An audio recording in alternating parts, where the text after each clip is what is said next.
Hope you guys enjoyed the first part of our presentation. Jason did a great job. Don't underestimate how important that trader assessment is. I know that half of you guys, or maybe a quarter of you guys, have already taken it or already plan on taking it.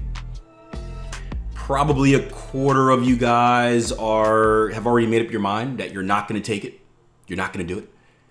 And there's probably about half of you out there who are kind of on the fence saying, maybe I'll take it, or maybe you plan on taking it, but if I don't have time, I'd rather do this. I would highly encourage that you do. And I can say this from personal experience. I would not be where I'm at if it weren't for taking a trader assessment. It was the slap in the face that I needed. It was a reality check. It was the number one thing that took me from all talk to action. And I was a talker. I'm not going to go through my whole history, but I was one where it's like, oh yeah, I'll do this. Oh yeah, I'll do that. And I'd never do it, or I'd always make an excuse. And it was literally the wake up call. I was like, crap, I am in the wrong here. I've got to change something. So I would highly encourage taking it. Again, it doesn't take too long. You're going to find out a lot about yourself. You're going to find out a lot about your flaws. You're going to find out a lot about the gaps that you need to take in order to really make the transfer from struggling to consistently profitable trader. So put that on your to-do list. I promise it's going to be worth it. Now, you see on the front of this slide, it says just a dude, and you're probably wondering, why is that up there, right? I've been to presentations and webinars and seminars from people over the internet, and the first thing you always hear them do is tell you how great they are. They've got this many degrees, they went to this college, they worked on Wall Street, this and that, right? Building up that authority. That's what we're supposed to do in these webinars, right? Be an authority figure. We like to tell you a little bit of the opposite here. Now, we do think we are authority figures, but we're just dudes. Jason Greystone, just a dude. Akil Stokes, just a dude. Charles Miles, just a dude. Daryl OG, just a dude. Anthony, just a dude. Darren, just a dude. Robot, dude. Still under debate. Partial dude. But we like telling you this. We like telling you these stories because I know, for at least me personally, one of the biggest misconceptions and one of the biggest hurdles, I should say, that I had throughout my trading journey was this mental obstacle and this belief, or lack thereof, that I wasn't meant to be a trader. I couldn't be a trader, right? Everything I saw, everyone I talked to, again, I didn't have the credentials. I'm not supposed to be good at this. And it sounds simple, but that is something that really stalled my progression. Not believing I was good enough to do it. Not believing that regular dudettes, right, could be successful at trading. So I think one of the coolest things for you guys out there, and I think we're all kind of like blue collar type of traders, is all of us here, again, Darren up for debate, we're just dudes. And we've turned ourselves into successful traders by learning the skill and by working our asses off to get good at that skill and be successful with it. And hopefully that is inspiration for many of you guys out there who maybe think that you don't have what it takes. You do. It takes a lot of work. It takes a lot of action. It takes a lot of sacrifice. You got to do things the right way. But it's not like being a professional athlete, right? You don't need a specific set. You don't need to hit the genetic lottery to be good at trading. You just need to work your behind off. So I want to briefly take you through a little bit of my timeline. We're going to look at a lot of technicals. So if you don't have a piece of paper and a pen, or maybe a stylus and a tablet, I would highly recommend getting one right now, because I want you to draw these things out. The best way to retain information is to actually put it from eyes to brain, brain to hand, hand to paper, paper back to hand, hand to eyes, and all that fun stuff. And we're going to run through it pretty quickly. So if you have the opportunity, make sure you do that. But I started my journey really in 1990. No, I'm not that old. But 1990, I was around 5 years old. And that's when my dad first started educating me on money. And trust me, if you're not educated on money, there's no way you're going to be successful in trading. And it was nothing fancy, but just like savings and interest and how compounding works and stuff like that. But I like putting that in my journey because I think that is so important. We found out over the years that one of the reasons so many traders make so many mistakes or come into the market with such a poor mindset is because they don't know how money works, or they have this fear of money. And it starts with eliminating that and educating yourself just on how money actually works. But 2007 is when I got started in investing. I was mainly in the stock market. I was a fundamental type trader. I wasn't necessarily trading off of news events, but I didn't use the charts at all, aside from seeing a price quote. I like to call myself a common sense investor, right? 1 + 1 = 2, putting together common themes and common trends, and I was pretty successful. Now, my journey in the stock market started by basically stalking a mentor. So I did get mentorship, but it didn't start off that way. And the guy that I met was a local millionaire from investing, and he didn't just come out and be like, "Hey, I want to mentor you. Come hang in my office." No, I met him through my wife, and I basically did dirty work for a very long time, where he was on the older side, so I do stuff like mail stuff for him. He had real estate investments. I'd go visit properties and do this and do that. And the payoff was that I got to sit in his office and just watch him work. So I'd sit there, I'd listen to his phone calls, I'd listen to his meetings, and I would just sit there like a fly on the wall and take things in.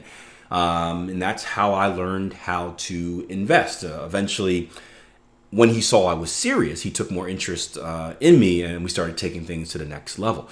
But I had a pretty good start to my investing career. And this was a good and a bad thing. It was a good thing, obviously, to learn the skill. The bad thing was I got a little bit overconfident.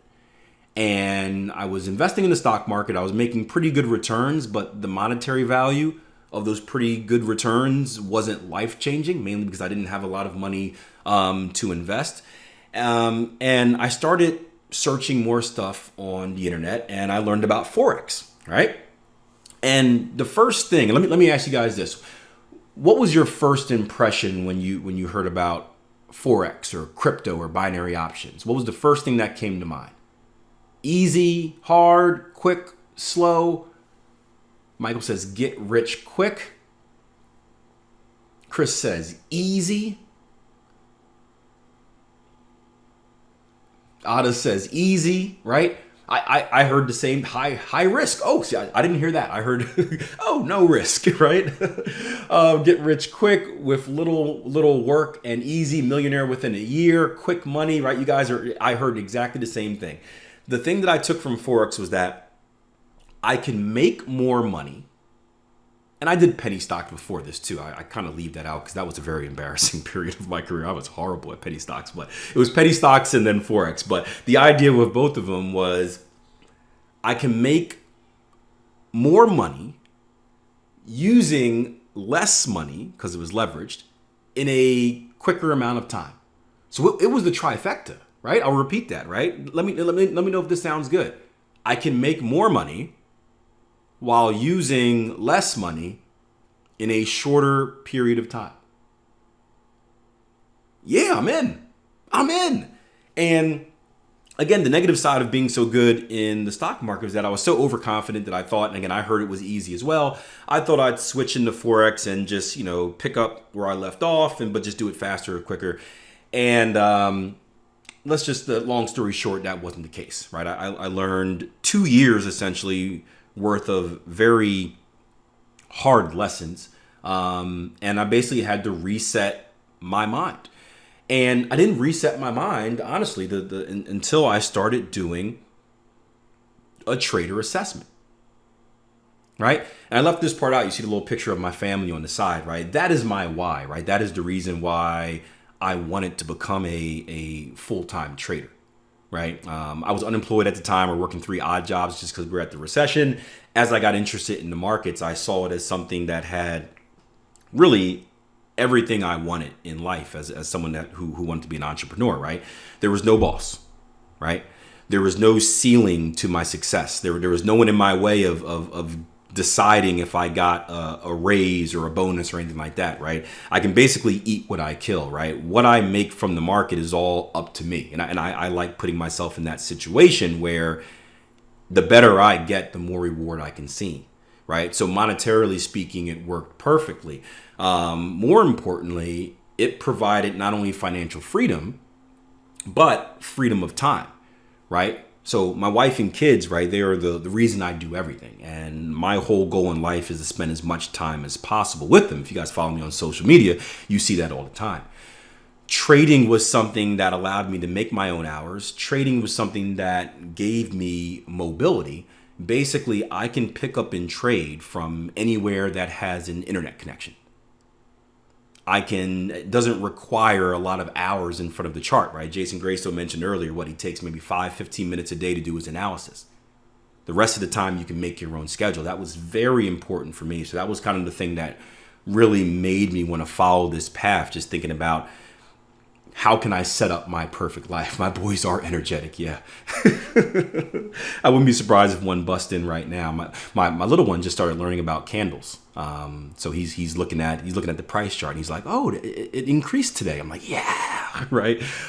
Which is pretty cool. He's getting to the age where he can actually understand a price chart, and it's funny because a lot of kids can actually understand a price chart better than adults, and then that's one of the problems we're going to touch on in a little bit. Just because they don't have any of those blinding thoughts and whatnot. But eventually, after taking an assessment, after getting mentored once again by a different mentor, after failing and struggling and being hard-headed for years, I finally got good at trading. And I went on to turn my trading into a business, which was managing money. Now, this was a horrible experience, but it was a valuable one as well. I did not like managing money. It went against everything it was very stressful. It went against everything that I wanted to achieve as far as kind of freedom of time. But the biggest benefit in managing money is that I learned a lot about risk management, stuff that I didn't know before, because you got to be a better risk manager when you're trading hundreds of thousands of dollars for other people versus trading your own account. And that's something that I took forward to this day. And in 2012, I started coaching. It took me a while to start coaching. I had no intentions of coaching. I just ended up doing it. I ended up falling in love with it. And, 10 years later, it was the best decision of my life, because not only can I use a skill to either selfishly make money for myself or other wealthy individuals, I have a skill now that I can use, I can pass forward and help others change their life. And we've seen some of the coolest stories since we started Tier 1 Trading. A lot more recently over the last few years. We're going to bring some of those people on later in the week about people who we've coached and we've helped. And don't get me wrong, they've done most of the work themselves. But people who have gone on to do life-changing things, and we had a little bit of impact on them. And that's, again, I don't like taking credit for any of that stuff. A small impact, but we helped them. And those are the ones where you get the goosebumps or the chicken skin. So that's pretty cool. So that's a little bit about me. So let's talk about everything I use in my trading. Everything I use in my trading. How did you and Jason met through trading? He was an annoying trader that had lots and lots and lots of questions about everything, which is typically a good sign of success. But we met through the financial markets. We shared an interest in trading, and as we started to build our relationship, we shared a lot more in common. That's my brother from another mother from across the pond, and it was the perfect situation to be able to work with him here at Tier 1 Trading. So it's pretty cool. But let's talk about trading. So what I'm going to do here is I'm going to share with you everything that I use in my personal trading. Right. So we believe in transparency here. We're not hiding anything. There's no like secret formula that we haven't given you to be successful. We're just going to share you everything, because here's the deal, right? You can take a look at that bridge, right? And where you're currently at is on the left hand side of the bridge with the person. Where you want to be is on the right hand side. And the whole theme of this workshop is bridging the gap, right? Helping you get from one side to another. And you can see the bridge has exploded, and it looks like birds are taking the pieces or they're turning into birds. I don't know. It's a weird graphic. But you can look at all the things at the bottom that I've listed as being those pieces. Now, let me ask you this question before we move forward. How many of you guys have spent any time in books, social media, YouTube, learning things about trading? Probably, 100% of you guys? You wouldn't be here if you weren't, right? How many of those things have worked? Meaning you YouTube search double tops and you trade them and they work. Or you YouTube search triangles and they work, right? Probably not a lot of them, right? And the secret to success in trading is this, is firstly understanding that none of these things work in their own right, right? It's, I'm going to butcher his quote, man. Jason mentioned this earlier, but I believe in the same thing about knowledge is not power, right? It's the action you take with that knowledge, but knowing how to use that knowledge, that is the real power, right? So you can know all of this. You can have every tool in the world. If you don't know how to use a tool, does it serve any purpose?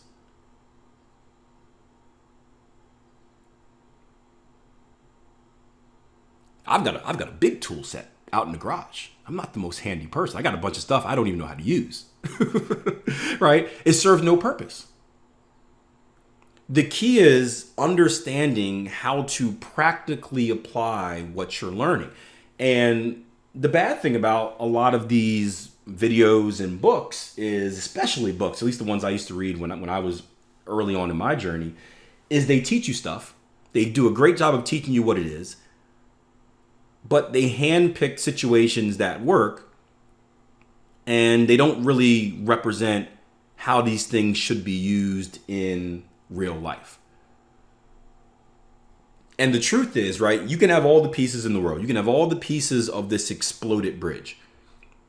If you don't have the tools to put them back together, and if you don't know how to put them back together in the right place, do they serve any purpose? Yes or no?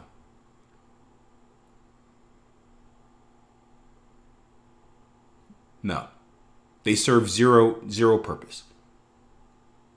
You've got a toolbox with no knowledge on how to use them. Just a distraction. Yep. I mean, you feel good about knowing a lot of things. You can talk to your friends and you can get on the chat and be like, yeah, double top, head and shoulders. I see it. But when it comes to actually using that to make money in the market, it's, you're going to be a fraud. So I'm going to walk you through all of this because I want you to be knowledgeable about it. Because we're going to do a lot of live chart analysis this week. And I'm going to analyze it the way I would normally analyze it in a live trading environment. And you're going to hear and see a lot of these things. And I want you to be knowledgeable about it. It doesn't mean you need to know how to use it. Trust me, that's not going to happen in a day. But I want you to be knowledgeable about it. So when I look at a chart and I say, hey, double top here, you can identify it. And that's why it's so important. I said this earlier, you write this down. And after this presentation is over, as you go back and watch the review, right, I would go into charts and try to find these things. So if you're serious about trading, if you're serious about taking full advantage of this workshop, right, once the session is over, find an hour, find 2 hours, and just scroll through some random charts and try to find them. Don't worry about how to trade them. Don't worry about how to use them. Just look for it. Work on your RAS, your reticular activated system, and say, this is a double top. Ooh, that's one of those triangle things. Oh, look at that, AB equals CD. It doesn't seem like much right now, but trust me, that practical application is going to do wonders, right, for decreasing your learning curve. So let's start off with classic reversal patterns. These are the classic reversal patterns that I use in the market. I call them classic just because there's stuff that's been in the market for even before there were charts, before charts existed. So, and there's many more. Again, I'm just going to list for you the things that I personally use in my trading, because what you'll find out is that you don't need to use everything. You just need to use the things that are valuable to you. So, classic reversal patterns, right? I use double tops and bottoms. I use the head and shoulders pattern, and I use rising/falling wedges and channels. I did see what happened to gold this morning, gold and silver, yes. So let's talk about double tops and double bottoms. And we're going to run through these quick. If you do have a question, you can shoot it through. I know I'm not going to see all of them. Maybe one of our guys, if you see something important, you can bring it to my attention. Because again, we can't spend a lot of time on this. We're going to be here for like 4 days. But double tops and bottoms, they come basically like they look like W's and M's, right? You can see on the left-hand side is going to be your double bottom. It looks like a W. On the right-hand side is going to be your double top. It looks like the letter M. And this is a classic reversal pattern where you can see price action rallies in a certain direction. We'll start on the left-hand side with the double bottom. And it comes to a reversal point. It creates a V bottom. It gives us a brief retracement. And then we go down to test or retest that initial reversal for a secondary time. Now, on that secondary time, instead of continuing and expanding past it, that same level of structure holds. And then we see a reversal at that area. Double top on your right-hand side is going to be the exact opposite, right? Price action comes off a directional movement. We see a usual pivot or swing retracement in the market. As we come up to that decision point, which is the previous swing looking left, price action once again holds at that level, and we see a reversal. Essentially, it is a retest of a newly formed level of structure. All right, does that make sense? Any questions? Simple stuff here. Again, I just want to make sure you guys are familiar with what they look like. Perfect. Easy peasy, right? Next is going to be a head and shoulders, right? Head and shoulders is a little bit more complicated. Maybe complicated is the wrong word. A little bit more complex of a reversal pattern. But this is a loss of momentum pattern that comes at the end of a trend. So on the left-hand side is going to be what's called a head and shoulders top. On the right-hand side is going to be what's called a head and shoulders bottom. And how they're formed is that price action comes from a directional move. Again, this typically happens at the very end of a trend. It comes off a very directional move. We have our normal retracement, and then we follow that up with an extension, which is going to be up here. Now, what you'll notice about this extension is that this extension is going to be on the shorter side of things. And one of the clues that we know about reading a price chart is that one way to tell that a trend is slowing down, perhaps even coming to an end, is by looking and comparing the length of the extensions, right? As the extensions get smaller, we know that the trend is losing steam. So not only do we have a smaller extension up here, but we have a deeper retracement. Another clue that we can look for as far as the judging strength, and that's really what we're in the business of doing when it comes to reading a price chart is judging strength, is looking at the depth of the retracement, right? Short retracements, right, will give us clues that we're in a strong trend. Longer retracements will give us clues that we are in a weak trend. So when we have the combination of a shorter extension here and a longer retracement here, we can put two and two together and think that, what can we think? What do these clues tell us? And they don't tell us for sure like it's going to happen, but these are all clues that we can use to kind of, hey, I need to keep an eye on this. We can have clues that say, hey, we may be getting towards the end of this trend. We're going to talk about trends and how to build them out later. We then follow up that long retracement with a failed extension, meaning that a normal extension would bypass the previous level of structure. This is a failed extension. Basically, we only get halfway up, or basically we don't make it past the previous head. And then as we violate the previous level of structure down here, we have our reversal.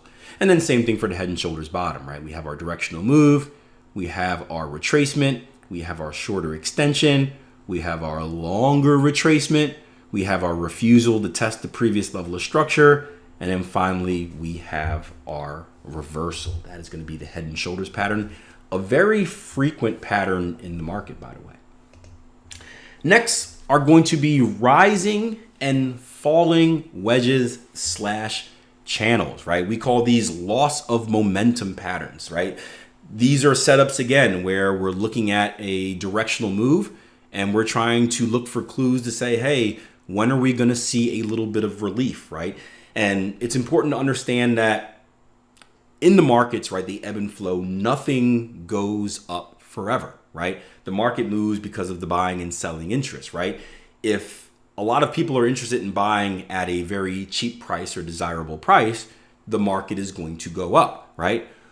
However, what happens when that price gets higher? Let's put yourself in a scenario right here, right? How many of you guys do your own grocery shopping? Right? Because this is the same thing. It's all supply and demand, right? So let's say you go into the grocery store and you see one of your favorite items and it's on sale, right? Buy one, get one free, or it's $2 off, right? Do you think there's going to be more or less buying interest in that particular item?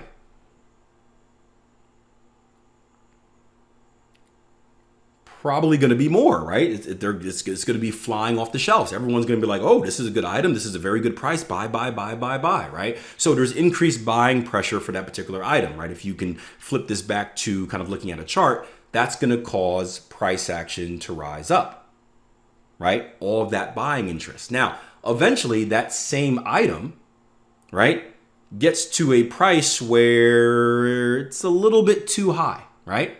It's definitely higher than it was. It's at a price point where it's like, I kind of want it, but I don't want it that much. Now, do you think there's going to be more or less buying interest at that price, at the higher price? Less, right? And as there's less interest at that price, if the store wants to get that product off the shelf, what must it do? It must lower the price, right? When there's super demand, they can raise the price and people are still willing to buy it. When no one wants to buy it, they got to get rid of it. They got to drop the price to intrigue people to buy, right? The markets move in the exact same way, right? So you see these directional moves where everyone is interested in buying until it gets to a specific price. And then it's like, I'm not really interested anymore. And you see the momentum of buyers start to slow down. The rush to that particular product starts to slow down, and eventually you see some type of reversal when there's less buyers interested in the market and there's more sellers, right, interested in the market. And we can see these clues in patterns like rising and falling wedges and channels, where you see a very strong directional move, and then you see the market kind of start to just settle down a little bit. Typically, these are followed by periods of relief where you see a little bit of a retracement. So that's kind of the psychology behind these rising and falling channels. And we're not going to get too much into, I say that now, I don't know what's going to happen when we look at the live charts. But we're not going to get too much into kind of price psychology, just because I don't want to overwhelm you guys too much. We're going to look at a lot of different setups. But that is something that can give you an edge in the market. I think if you understand not just how the market moves, but why, it does provide you just an increased edge in the market. So next, we're going to take a look at breakout patterns, right? So triangles and wedges, flags and pennants, right? So in the previous patterns, we were looking at patterns where you potentially see reversal, so market to move in the opposite direction. These breakout patterns are patterns where we expect price action to go in the same direction as it was previously. So wedges and triangles, these are basically consolidation patterns, right? And contraction leads to expansion. So in these particular patterns, you start to see the range of price action get tighter and tighter and tighter. So imagine like you're squeezing a spring, right? Put a spring in your hand, literally put your hand up right now, squeeze it, squeeze it, squeeze it. What happens after you squeeze that spring? What happens when you let go? Boom, it's going to break out in a particular direction. It's going to spring out of your hands, right? These patterns, we expect the same thing. We see a tightening in the range, right? We see a coiling effect, right? It gets tighter and tighter and tighter and tighter. Eventually, there's no more room for it to get tighter, and boom, it breaks out. Now, what's key to understand is that not all wedges and triangles are created equal, right? There are certain type of triangles that do give you a directional edge, meaning that if I see this particular type of triangle on the right, this is an example of an ascending triangle. And on that particular case, I would predict that price is more likely to break out to the upside.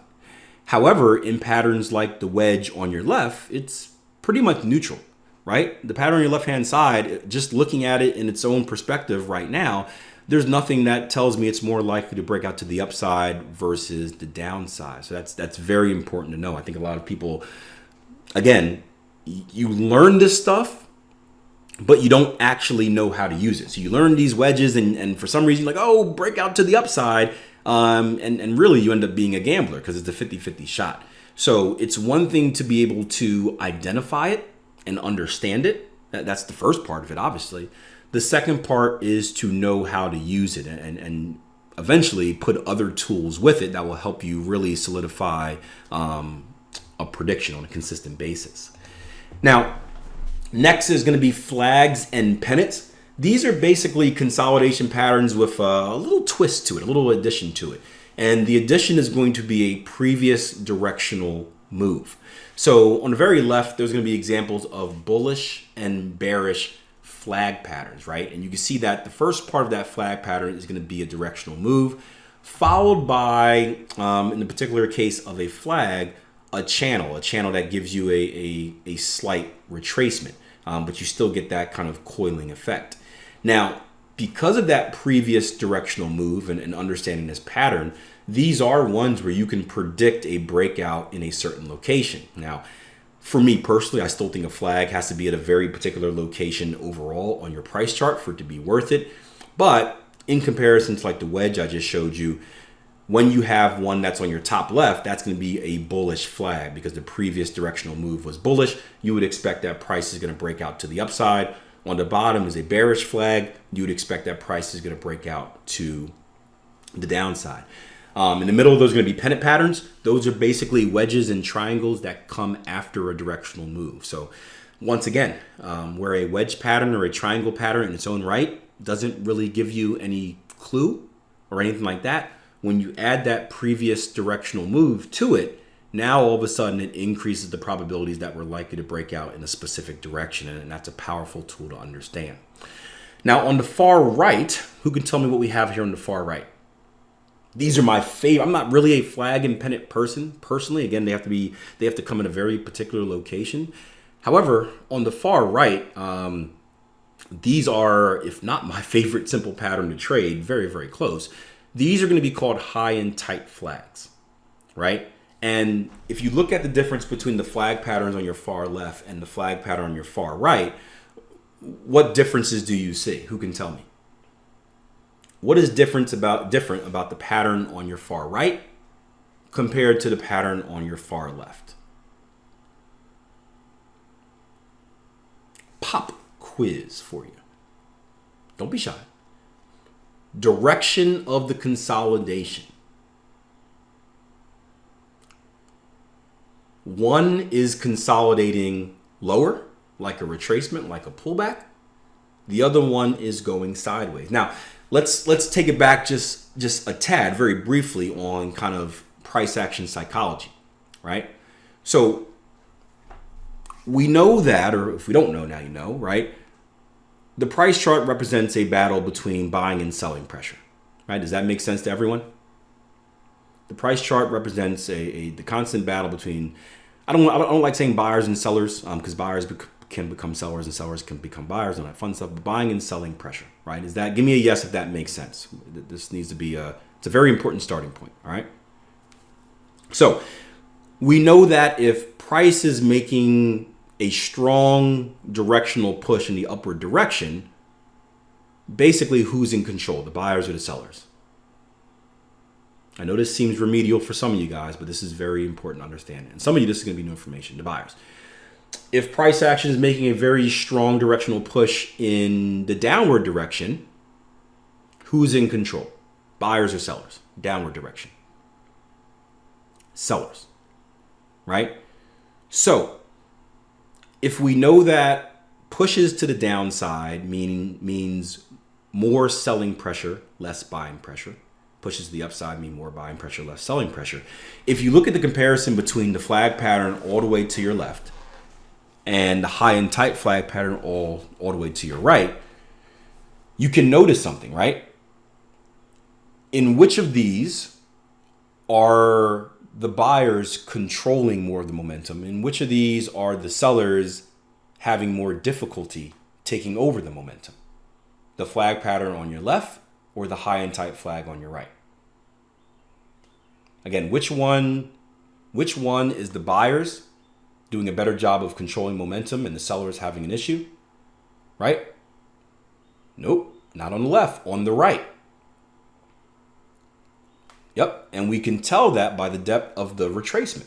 You see here on the right-hand side how the retracement is very shallow, right? It's unable to escape really the high watermark of the previous upward move. So this tells me that sellers are having a problem pushing this lower. This tells me that buyers are doing a good job of protecting this level. That is a clue that we're likely to continue in the bullish direction. If we take the example on your left, right, the sellers are creating lower lows. So there's a lot more momentum there on the selling side than in this opportunity. Again, these are the small clues that we'll eventually learn to put together that just allow us to make better predictions and really increase our edges in the market. So next we're going to move to harmonic patterns, right? AB equals CD patterns and advanced pattern formations. Now the AB equals CD pattern, this is probably one of the simplest patterns that you'll find in the market. You are basically drawing 3 lines, connecting the dots. But an AB equals CD pattern is a pattern where the extensions come at equal length. So the CD extension here is equal to the AB extension. So the same length. Does that make sense? How many of you guys use AB equals CD patterns? Just curious in your analysis. Phil says, oh, we can say the H word now. I ain't scared. Get the lawyers ready. So the AB equals CD pattern was one of the first patterns that I learned about. This was during the stage where I was learning how to trade, but I was still looking for the shortcut. So I got my trader assessment. I accepted that I needed help. I went and got help. I got mentorship and coaching. I paid for this course. But I still wasn't looking at things the right way. So I was taking my training, but I thought that signing up for training was enough, that I would sign up for training. My coach would teach me the super secret to success, and I'd just be successful because I wrote a check. I was obviously wrong in that assumption, but that's how I thought at the time. So whenever I'm interviewed and I ask about regrets, I don't have a lot of regrets in my journey because I just don't believe in regrets. I believe everything was a learning experience. You learn from your failures. But if I had to choose a regret, it was that I wasted a lot of time trying to learn what to trade instead of how to trade. Does that make sense? The difference? Learning what to trade versus how to trade, right? Learning what to trade is looking for the thing, right? Looking for the AB equals CD pattern, the double top, the moving average cross, and just like, what's the secret to trade? Learning how to trade is actually, again, putting the pieces of that broken bridge together. And I learned AB equals CD patterns. It was simple. It made sense. All I had to do was hit copy and paste, and it was right there. And, I didn't know about back testing or any of that fun stuff. Again, don't laugh at me. This was a long time ago. It was embarrassing. But eventually, I just took a live account and I started trading AB equals CD patterns, putting an aggressive limit order at the end of each decompletion. So if you can imagine that after this decompletion, I would expect some type of reversal, right? So as we're moving from C to D, I would just put an aggressive sell order right here and expect it to work. Yeah. How do you think that worked out for me? Yeah. I never lost so much money so fast in my life. It was incredible. Well, no, I did. I tried to trade the non-farms for a period of time. But aside from that, I never lost so much. It was the stupidest thing in hindsight, the stupidest thing I ever could done. But it was the quick fix. I was looking for the Band-Aid. And I did no testing on it, so I didn't actually know if it worked or not. I didn't even do demo trading. That would have gave me that would have been a warning sign, right? If I started losing on demo accounts. I just traded live because I wanted to make money really, really quick. It was dumb. And many of you guys are laughing at me. Some of you guys are nervously laughing because you're doing the same thing. You're like, haha, yeah, who would do that, Akil? Who would? Not me, not me. Yeah, it felt good. So it should it was the fix. I don't know how else to explain it. Again, I did a lot of dumb stuff back then, which we all do dumb stuff. Just I did dumb stuff with live money, which was the worst. But yeah, so I learned quickly that it wasn't something that was very helpful. Now, I did this with a lot of stuff, not just with AB equals CD patterns. I did this with a lot of things, and I started to form this impression that Forex was rigged, right? I still see that a lot from failing people. Only losers say that, but I shouldn't have said that. I'm about to ask you guys, have you ever thought that way? I just called you guys losers, but it's a losing mindset. Have you guys ever thought or heard that the markets are rigged? Yeah, I put that together horribly. Sorry, but I started forming that opinion because everything I did didn't work. And again, right? AB equals CD pattern doesn't work. Double top, double bottom doesn't work. Moving average cross doesn't work. I'm going to sell every time the RSI goes overbought, right? Doesn't work. And all of these books and all these YouTube channels are telling me how great they are. But when I do it in real life, it doesn't work. So it must be rigged. Can't be me. Of course. Yeah, Charles, why would it be me? Come on now. I had so much success in the stock market. Couldn't be me. I started thinking it was rigged. And unfortunately, that's a mindset that many of us get into. And many quit because of that. I see so many traders hanging up and they quit because instead of accepting fault on their own, it's rigged. It's a game that can't be won. Despite very successful individuals out there, it's rigged. The truth is, you're taking random pieces of a broken bridge. You're trying to use that one random piece to kind of fix that big gap, and you're falling through.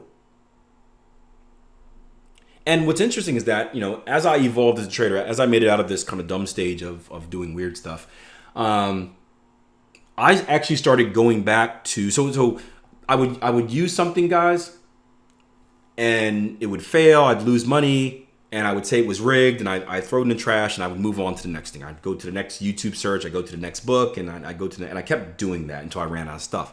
And it's interesting that, looking at it, 15 years later, basically, a lot of the stuff that I failed using and I said was rigged and I vowed never to use it again is the same stuff that I use in my trading now, right? It's the same tool. I just now have the knowledge of how to use it the right way. And it makes massive difference, right? I'm no longer taking the hammer and flipping it upside down to try to hit a nail in and wondering why it doesn't work. I'm like, ooh, if I flip it this way, look, now we're on to something, right? But it took a very long time to accept that it's me. And again, that's why it's so important to do that trader assessment, because it's much easier to shift blame than accept blame, guys. It's so much easier to blame the broker, the market, Donald Trump, tsunamis, right? Russia, right? It's so easy to blame everyone else instead of taking blame for yourself. But it's not China. Yeah, it's not until you accept blame and accept fault, and it hurts a little bit. It stings, don't get me wrong, but it's not until you do that your eyes, they become unblinded and you start to really see what it takes. So it's, again, for you guys that are on the fence about that trader assessment, why I'm talking about it so much, I know it's the thing that's going to make a difference. It's going to hurt a little bit, right? But I know it's going to be the thing that makes a difference. So AB equals CD patterns, they sucked for me because I was doing dumb stuff with them. But that's something I use now in my trading for both trading and target projections.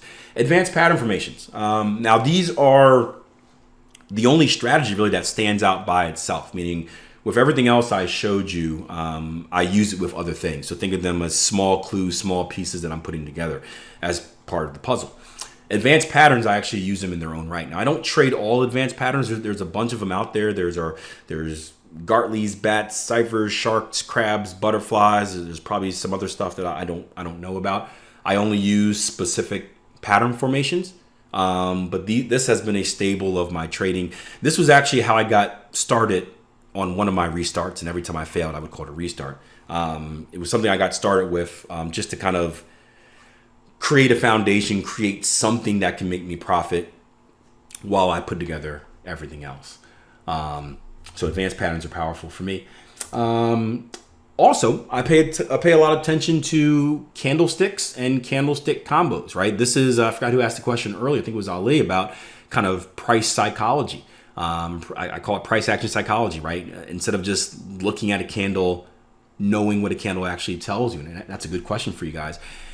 When you guys look at a chart and you look at a specific candle, give me a yes or no here. Are you actually reading the candle? Like, do you know what the candle is telling you, or are you just saying like bullish or bearish? And be honest. Yes, if you actually can read the candle and know what it tells you, know the story behind it. Say no if it's just like, it's red or green or black or white. It's up or down. Just so I can get a read of the group here. No, yes. Reading, yes. Learning more, yeah. I managed to learn it a little bit, yeah. It's I don't want to say it's necessary, because I don't think any single thing in trading is necessary. But it is a very powerful tool to know what you're actually looking at in the market. It seems kind of weird. It's probably now embarrassing if you don't.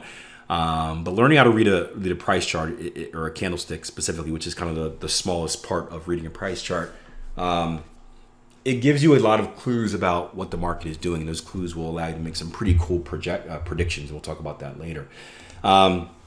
So a few things: candlesticks and candlestick combinations. You'll see me use this all the time, looking at high momentum, low momentum candles, looking at, we break them into three categories. We call them strong, weak, and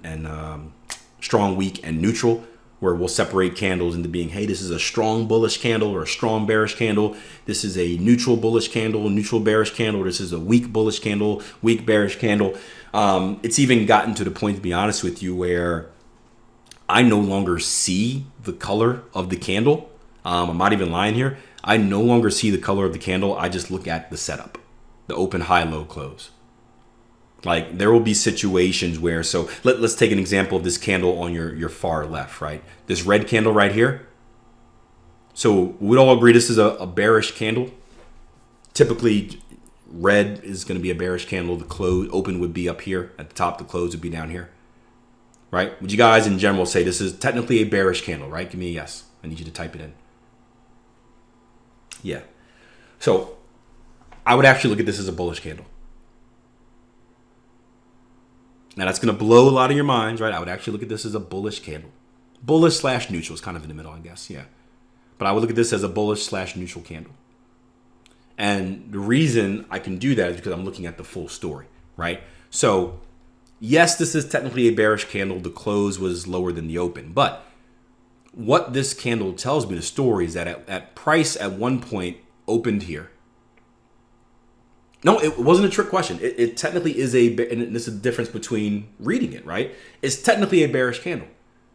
The point that I want to make is that when you get where you need to go, I don't even think that will matter, right? Because, so let's look at the story here, right? We opened here.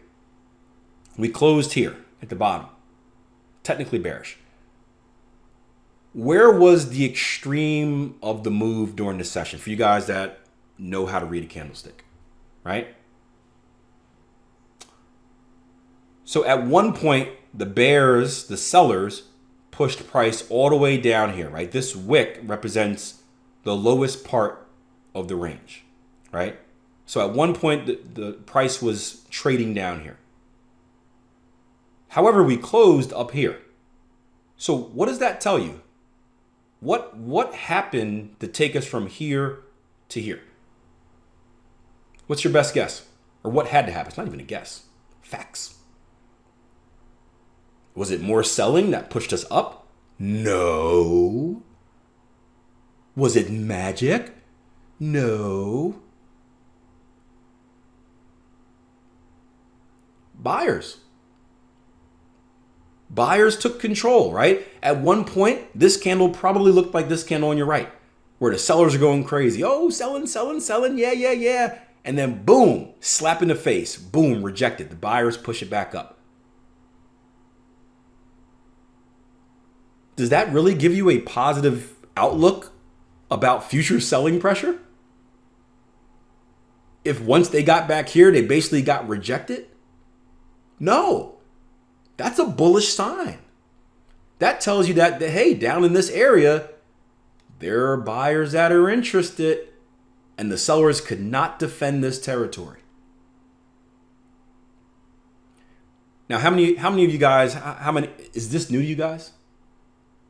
Let me know if this is a light bulb moment. We keep a tab of light bulb moments here in the Skype group that we have, and we have this ongoing competition. Greystone has like 53 from the first assessment already. So I'm trying to play catch up here. Yeah. So you don't need to understand this now. But the point I'm trying to make is that it gives you an edge when you can actually read what's happening, when you can actually understand what's happening on the chart. And it is as simple as, yes, a red candle is bearish and a green candle is bullish traditionally. But if you want to separate yourself from the average trader, it's the small bits of knowledge like this. Now imagine your average trader looking at this and selling. Oh, it's a red candle, let's sell. But because you're equipped with this new information and you know how to use it, maybe this is a sign that says, hey, I'm staying out of this trade. You might have saved yourself money. You might have avoided a loser. And avoiding a loser is basically a win. Small things like that. It's amazing how, and we're going to talk about this later as we start building strategies and whatnot throughout the workshop. Edge is very, very tiny. I think a lot of people think of your trading edge as being this big thing that jumps out to you and everyone knows it. Edge is extremely small. Edge is extremely small. And you have to be extremely skilled mentally and technically to take advantage of it. I hope you guys understand that. I think Jason mentioned earlier, would you say, Jason, you take what, maybe 5 trades a week? Right? I'm around the same way. Like if I have I'm probably 15 to 20 a month, which is about the same thing, right? Look at that, yeah, twinsies. When we say that we take 20 trades a month or 5 trades a week, it doesn't mean that we have 20 or per month, 20 potential trading opportunities. We probably have what? Maybe 100, maybe 50, double that. The thing is, we only get involved in about 20. Now, why is that? Why do you think we only get involved in maybe about half of the trading opportunities we actually see? And the number might be higher than that, to be honest with you. Right? Only a few meet the rules. We have the skill of knowing exactly what we need to see that tells us to get involved. We have the rules of knowing exactly what we can't see to tell us to stay out. I don't know how many of you guys saw the weekend midweek market video I did 2 weeks ago. It was on the Aussie Canada. We were dissecting it in a live room, and we're waiting for days on this trade. We're waiting for and we're watching it live, waiting for this lower low, lower close to get involved, and we're not getting it. And I'm like, okay, we're gonna get a double top. We can look for a double top, and then what happens? We got a higher high, higher close.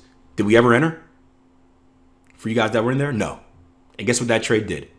Blew up. In a negative way. But guess who wasn't involved in the trade? None of us. Because we waited for exactly what we need and we didn't get it. We read the clues and the clues told us stay out. And we just saved ourselves a losing trade. And trust me when I say this, right? Success in trading, addition by subtraction. Your most profitable trades that you'll be in are the ones that you never get involved in. I'll say it again. The most profitable trades that you'll be in are the ones you never get involved in.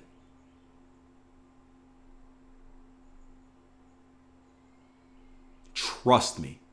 Trust me. That is the whole story of how I turn my trading around. was just eliminating bad trades. It was not finding more winners. That's the fun thing to talk about on social media. Find more winners. Yeah, all right. Eliminate those losers. Train your eyes to see the clues, right? Because the market doesn't make it easy for you. It will give you very small clues that only a few will be able to recognize. If you can put yourself in a position where you're someone that recognizes it, you just increased your edge. You've just increased your edge. And this is just a piece of the pie. As you acquire more knowledge and you start filling that knowledge gap, you learn more and more. And it all eventually comes together. Now, it doesn't eventually, you have to work hard to put it together. But when it eventually comes together, you have something that's pretty cool. So, unintended rant there, but that's how we roll here. So these are just candlesticks. They tell specific stories that I kind of briefly mentioned on. Candlestick combinations, right? One of my favorite candlestick combinations to use is going to be a higher high, higher close, or a lower low, lower close, right? Again, it tells me a story. This is a bearish candle. This is a bullish candle. It tells me a story when we can have a candle break and close below the extremes of a previous candle. And then this is called a 3-bar reversal, right? So let's walk through. I'm gonna stay on this. We got plenty of time to talk trading. I'm gonna go way over, but it's cool. Let's stay on the theme of reading a price chart, right? This is a bearish candle. How would you classify this candle? Strong, weak, neutral, a strong candle, right? The open is up here for a bearish candle. The close is down here. We closed at the very extreme, meaning price closed at the lowest point of the session. Bulls tried to push up a little bit, got rejected. We then have this candle down here. Again, we kind of went over this. It's a bearish candle, but is it really a bearish candle? No, this is a weak bearish candle. You can probably look at it as actually being a bullish candle. Why? Because we have this rejection. Not a doji. Doji is going to tell us a different story. This is going to be a doji over here. This is going to be called a pin bar or a hammer. There's millions of words out there. Honestly, that stuff doesn't really matter either. There's a fun story, right? Well, let's finish this first. And then this next candle, what do we have in this next candle? It's a bullish candle, obviously, because it's green. The close opens down here, the close is up here, right? What's important about this candle is, one, we have a higher high, higher close, right? We close above the high of the previous candle. And again, looking at the downside, what does this little wick or tail tell you? It tells you that at one point the sellers tried to push down. How did that work out for them? Not too good, right? Boom, rejected, right? These are clues. These are clues. Many of our traders use this exact candlestick formation as their entry, some of them as a trading strategy in its own right. Now, when I say its own right, it's there's other clues. This is just one clue as far as the entry. This would be their entry for it. Funny story real quick while we're on candles, and then we will take a break at some point. But I used to, so when I first learned about candlesticks, I tried to memorize all the different candlesticks out there. Have you guys ever done that?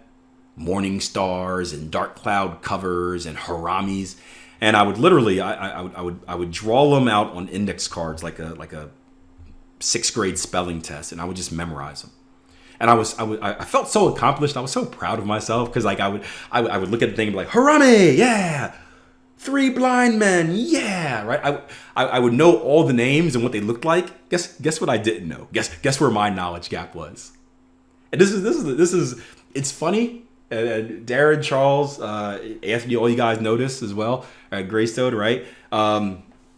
It's funny when traders think they know something, but the thing they know really doesn't have any value. Is there any value in knowing the name of these stupid candlestick formations?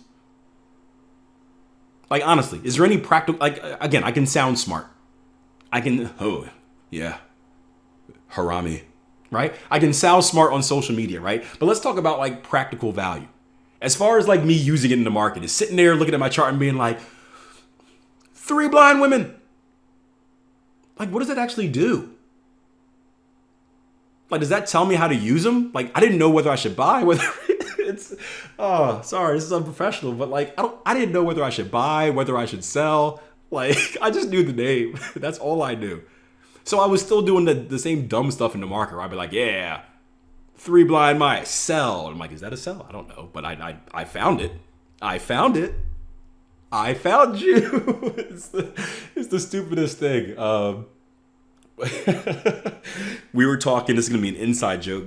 Darren shared with me a video the other day of like home safety and defending your house and all this fun stuff, and was talking about ways to kind of defuse the situation, like if you get like a home intruder. So I'm imagining myself, Darren, like an armed person breaking into my house. This is a good analogy. I'm imagining an armed person breaking into my house and trying to rob and kidnap my kids, right? And I'm running downstairs with my finger, right? My finger guns, and I'm just like, ha, I gotcha. He's sitting there with a loaded weapon. I'm just pointing at him, yeah, I gotcha. And I'm like, okay, now what? Now what do I do? Didn't think the rest of that through, right? I found you. That was part one of home invasion. I found you. That was me in the market, guys. I was just looking for stuff and I would gotcha. And I didn't know what to do after that. And I'd end up getting destroyed. Another embarrassing story. But yeah, it's funny. I'm glad I can look back at this stuff and laugh at it now. At the time, it was not so laughable. But it's been 10 years, so all that time, it flies now. But yeah, pew pew, finger pointers. So next is tools and indicators, guys. Tools and indicators. I use Fibonacci. I use the RSI, which is the relative strength index. I use the ATR, which is the average true range. I don't actually use the ATR indicator. I mean, I don't need to see it on my chart, but I do value the value of the ATR. That's probably, I would say that is the most important indicator for me. The ATR, I use it the most. VS1 zones and our Enigma pattern recognition tool. So these are the indicators that I use. So it's important that you're going to hear Jason and I talk about we're price action traders. Meaning price action is at the forefront of everything we use in our analysis. We learn how to read price, make predictions, and whatnot. We do use indicators. We're not against indicators. We don't think indicators are stupid or dumb or anything like that. We just think people do dumb things with indicators. So where it gets dumb is where people bring on a MACD and they're just like, every time it crosses the zero line, I'm selling it or buying it. Like, that's stupid. Again, that's someone invades your house and that's going out there with the finger guns, pointing, gotcha, right? So we're not against tools. We think tools and indicators can be very helpful. Again, it goes back to the common theme. People aren't using them right. Like, you're learning all the stuff. There are no secrets out there. Like, in this time and age where you have YouTube, like, we have more information available to us than ever, right? I would dare someone to tell me that you can find an answer to anything on the internet. Am I wrong in saying that? You can learn every single thing there is about trading on the internet. I'm not saying that's a good thing, but you can, right? You can. But it's all pointless if you don't know how to use it. And that's the problem. People don't know how to use it. So, like, indicators aren't bad. People just don't know how to use it the right way. And hopefully that's the point we can get across as we hammer it into your skull for the next 5 days. It makes me so angry, though, although I was that person too, so I understand. So we do use tools. Fibonacci tools, just to quicken things up so we can get to our next break. Fibonacci tools, I use them a lot for retracements and extensions, so basically projections. Again, they are a tool. They're not used outright, but they're a massive help in projecting where a price can go, whether we're looking at a retracement or whether we're looking at an extension. The RSI, I mentioned the ATR already. The RSI is a tool that I use in many different ways. I use the RSI to help look for reversal situations. We've overbought and oversold this. Again, I would warn you, if you attempt to just sell every time the market goes overbought and buy every time it goes oversold, you're going to lose a lot of money very, very quickly. We've got various donations or various charities that we donate to on a regular basis. You're better off just writing one of us a check. But the RSI is a helpful tool when it comes to reversal. Divergences are a good way to use the RSI as well. I apologize, I didn't put together a slide on divergence. I didn't plan on talking about it, but we'll see it on the price chart, I'm sure. It's another way to use it. And there's many other ways you can use the RSI as well. I would say this. How many of you guys are indicator traders out there? You use indicators? 1, 2, it doesn't matter. It's not, don't feel bad. Any of you guys use indicators? I would say here's the key, right? Again, they're not bad, but just know how to use them. Know what your indicator tells you. Write these down. These are going to be very important lessons. 3 very important lessons, right? 1, know what your indicator tells you, right? Know what it tells you. 2, understand that it probably has more uses than the one that you just saw on the internet. The common use probably isn't the best usage of it. And 3, you have to tweak it. The default values are probably not going to help you a lot. You have to tweak your indicators, settings, parameters so that they fit with what you want it to tell you. And that is going to change from market to market. That is going to change from pair to pair. But you have to do that. You have to do that. Don't just think the default is the best setting. It is not. You have to understand, again, what you want your indicator to tell you. You have to tweak those parameters so it actually tells you or complements what you're seeing on the price chart. That's very important. VS1 indicator, we're going to get into structure after the break, but structure is the number one thing that I use in trading. It is by far the backbone of my trading. Every single thing I do is based around structure. Doesn't mean that it has to be for you, right? There are different ways you can trade. There's endless ways you can trade. But for me, in my price action trading, structure is everything. So what the VS1 indicator does is it basically gives you a visual level of support and resistance.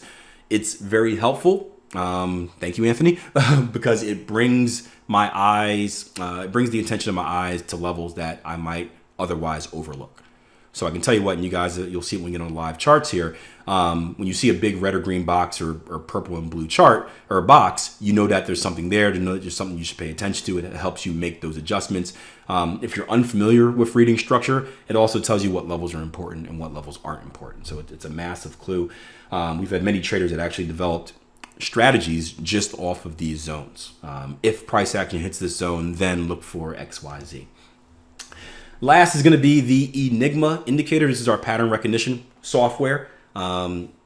This is massive help as well because, again, it acts as like more eyes on the market for me. So I use this when I do my daily scans. Because I'm doing so much on the education space, I often kind of rush through and overlook things, which is a flaw of mine. So when I can have a secondary, basically, set of eyes, right, a mechanical set of eyes on the market, and I can just click the button and it brings stuff to my attention. It doesn't mean that I'm going to trade everything this pattern recognition software shows me. But I can look at it. I can then measure it on and make the observation, hey, is this one I would trade or is this one that I shouldn't trade? So again, it's a support system just like the VS1.